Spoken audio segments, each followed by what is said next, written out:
AllBall TV. They scared, but I'm not. They don't like comentario. Y suscribe. We seen some guys like, Budenholzer came from the Popovich tree. Ime Udoka comes from the Brad Stevens tree, and Joe Mazzulla after that. I was wondering where the Mike Denault came from in OKC. He used to coach at Billy Donovan in Florida. He helped them win within the SEC over there. And to me, I think Billy Donovan is super underrated. And I think it shows with a Mike Denault. Joe Mazzulla shows that Ime Udoka is a great coach, and Brad Stevens is a guy. Brad Stevens, remember, Danny Ainge had to have informed Brad Stevens, yo, spot is open if you want it. GM. Brad Stevens probably said, yo, yeah, no problem.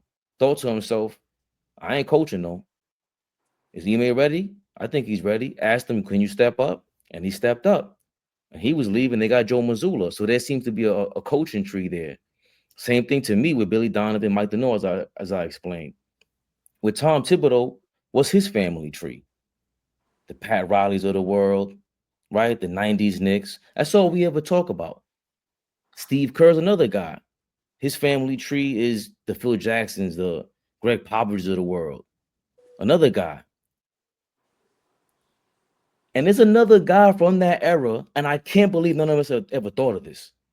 But the one person who can replace Tom Thibodeau, who's been on the sidelines, in the media, just like J.J. Redick, Steve Kerr, all these guys who jump into the game out of nowhere, is Jeff Van Gundy. The Clippers have totally turned around their season. Defensively, all the players do when they call out different plays defensively, they turn around and they love Jeff Van Gundy. I don't know anybody who doesn't like Jeff Van Gundy. I don't know anybody who doesn't respect Jeff Van Gundy. Stan Van Gundy is not respected, but Jeff Van Gundy hanging on to Alonzo Mourning's foot like that, and he's in a new era coaching. Everybody else flee. They don't have no replacements. They all talk shit. We coming with a real cash coach. I want to nominate Jeff Van Gundy as the next New York Knicks head coach. Enough is enough. Goodbye, Tom Thibodeau. And the crowd goes crazy. Well, a Flea. I have a candidate, and I'll let you cook. I've been saying this. I like Sam Cassell. He's on the Boston's bench. I watched him today on the sideline, coaching. Yelling, getting the guys in Boston prepared and ready. I would love a guy like Sam Cassell, two-time champion, great basketball player, great basketball mind, and I feel he's young enough to relate. I've said this last year. I probably said this 2 years ago. Like I said, I never was a Tom Thibodeau fan. I will never let nobody swindle me into ever being a Tom Thibodeau fan. I put up with him because I'm a diehard Knicks fan. But you cannot lose like this at home. You cannot do that. I don't know if Jeff Van Gundy wants to be a head coach. I would love Jeff Van Gundy. But but wouldn't you say he does if he's on the sidelines now, traveling with the team? He's been traveling, watching the game. He's been studying the game the last 20 years since he left the league. And that's what I mean by that. Like J.J. Redick is traveling with the teams. He's getting to ask them questions, break the game down, sitting with the coaches on film. I can only imagine what he's asking off the camera. Van Gundy's doing that, and the guys love him. So everything I read about them, it hit me like a couple weeks ago. I'm like, yo, how come nobody's talking about Jeff Van Gundy? I would think he wants to be a head coach, and I would think that's the guy that Thibodeau comes from. Maybe we need the real version of that. Like Sam Cassell, I get it, but we've never seen it. I would love to give him a chance, but that's a lot of pressure if you're not ready. If they interview him and he goes through the rigmarole and they go, nah, Sam is the guy, then of course we got to run with him because we ran with Tibbs this whole time. But I don't see how Jeff Van Gundy doesn't fall from that tree. Jeff Van Gundy not getting a head coaching job in the NBA anymore. That's not happening. Why not? Like I feel what you're saying, but that's not happening. They're not going to recycle him. They're just not. They're not. That's not even on their radar. He wouldn't even be a guy that's on our front office's radar. Not him. If they walk Tibbs out of there, Jeff ain't gonna be the guy. I just don't think he's going to be a head coach. He's going to be doing exactly what he's doing right now, which is either assistant coach, consulting, doing whatever. But I can't see Jeff Van Gundy as a head coach in this league anymore. Just what I think. I don't know. Well, I mean, I don't. Real quick, OG. We could speculate all we want about what kind of head coach we want to replace Tibbs. The fact remains that it's going to be a hit or it's going to be a miss. And if we're ready to take that plunge and do it because we lacking consistency, because we frustrated with who he is as a coach, then let's do it. But what I'm saying is that the stuff that we're going through right now, we could go through with any coach. With any coach. This is a new team. This is a new team. We're gonna go through the ups and downs of a season. It is what it is. But if the coaching changes the answer, then do it. But I'm gonna always stand on it. Good coaching don't come easy, not in the NBA. So we walk Jeff Van Gundy back in here after he left us high and dry because he ain't want to coach no more. We walk him back in here, right, Fabian? Why not? We walk Tibbs back in here. Tibbs was an assistant coach. Yeah, on but the same team. He got more smut on his resume than Jeff Van Gundy ever did. Jeff Van Gundy left here on a high note. He did not leave on a high note. I think so. Like, why would you say that? What team did he have to go? What was he going to do 20 years ago? And it's a totally different team. And I see what you're saying, East Blue Drew.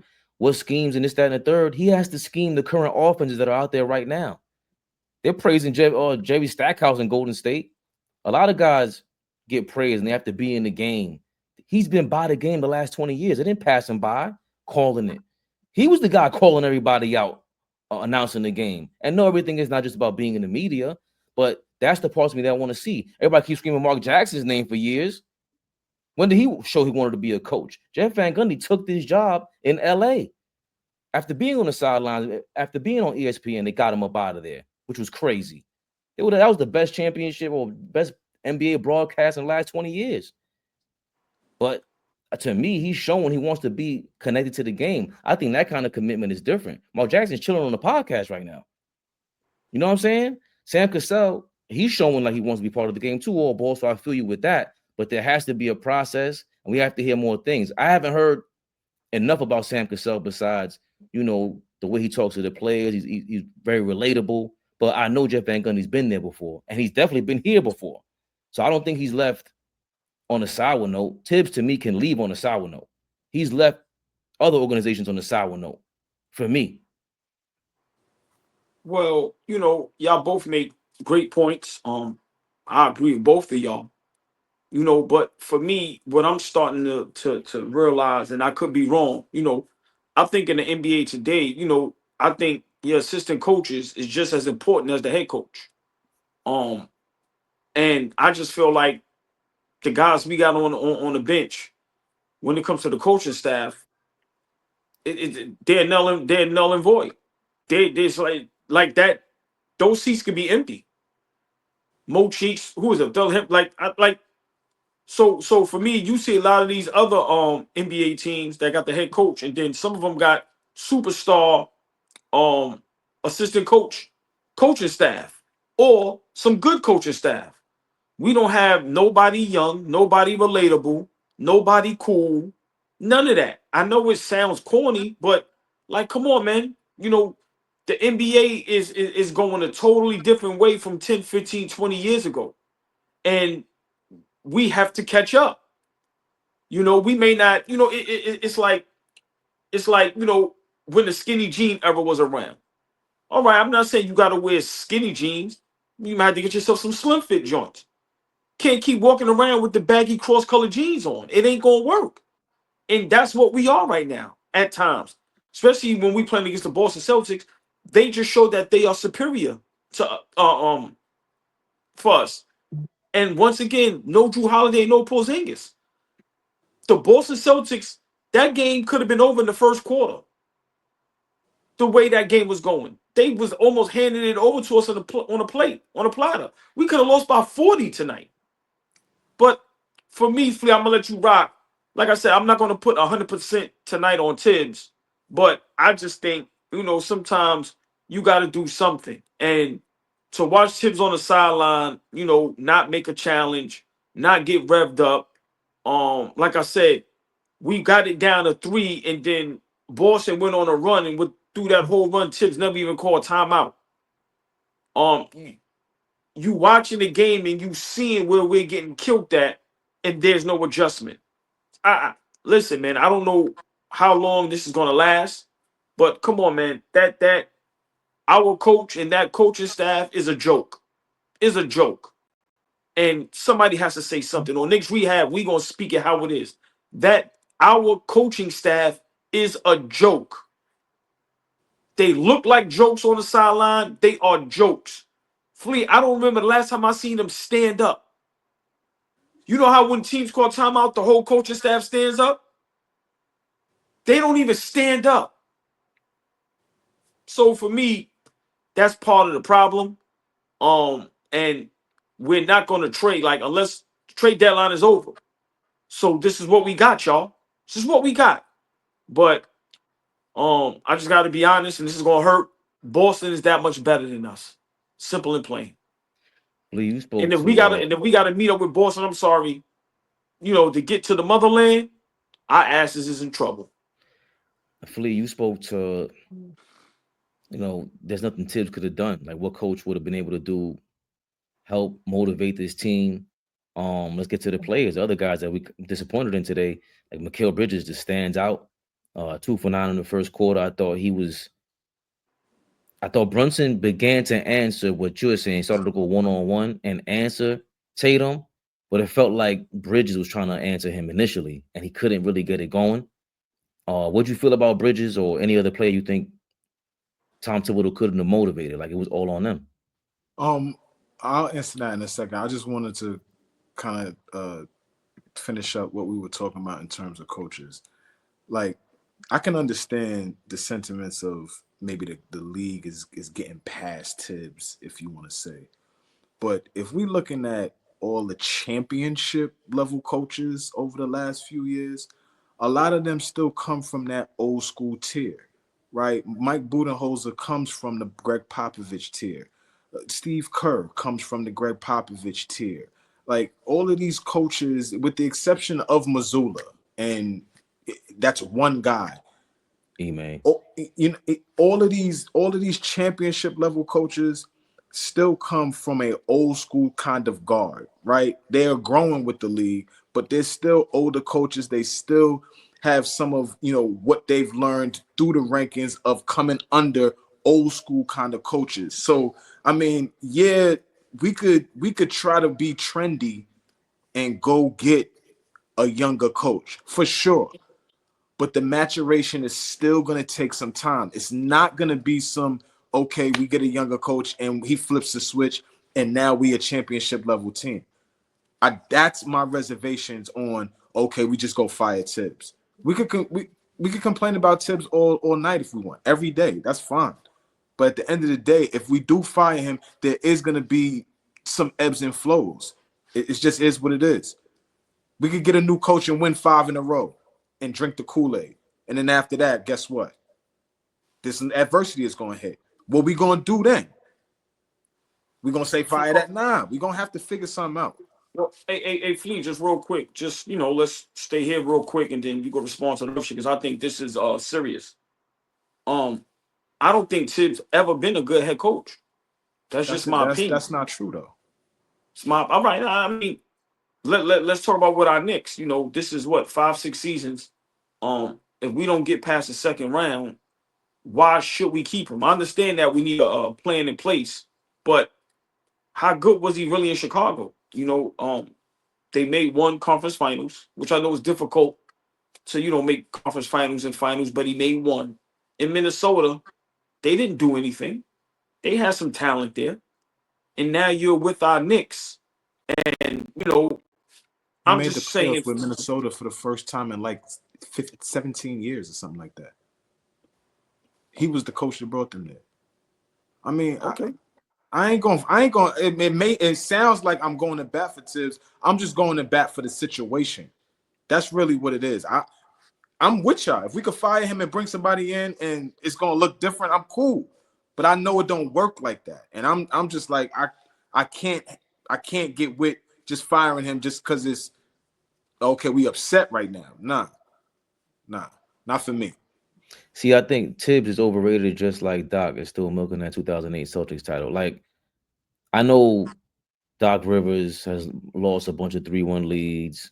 I get it. Though 2008 overrated him. I'm not saying he's a good coach, but there's a reason why he gets jobs. Like, I think a part of coaching is communication. I think that's the biggest part of coaching, and they do that. Like, listening to Doc Rivers talk about basketball, he's really good. He could sell you on a lot of shit. The problem is it's the end game decision making. That's where they're not good at, especially during pressure moments, and the most pressurized moments of the playoffs.